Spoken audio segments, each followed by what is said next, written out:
هذه القصيدة من كلمات الشاعر راكان الجوهي، وهي مهداة لناصر بن علي بن حمد بن علي وربعه الجعدة. أداء صوت وزراء.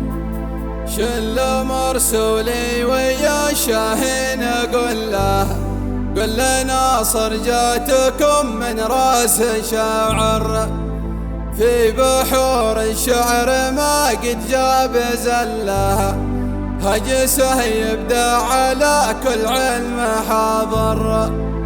صدقكم مثل النجوم المستقلة، والشرف والعز لك ما فيك قاصر.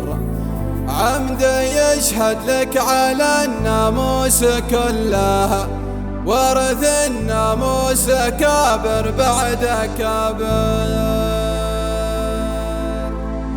شل مرسولي ويا الشاهين قل له ناصر جاتكم من راس شاعر، في بحور الشعر ما قد جاب زله، هاجسه يبدأ على كل علم حاضر. صيتكم مثل النجوم المستقلة، والشرف والعز لك ما فيك قاصر. عمدي يشهد لك على الناموس كله، وارث الناموس كابر بعد كابر. الجعيدي في الوغى كل سيف سله، قوم حربا يدوسون المخاطر. في الكرم والجود غير ما وصل له، ارتفع وسط السماء مثل الزواهر. ساسل الناموس عمذهب ومله، وضربة الرميان ما ترجع خصاير. طين في حكمه وشرع الحق يدله، بالعقل والصلح تشهد له عشاير. في الوعد يوفي على وقته وحله، ما تخلف مثل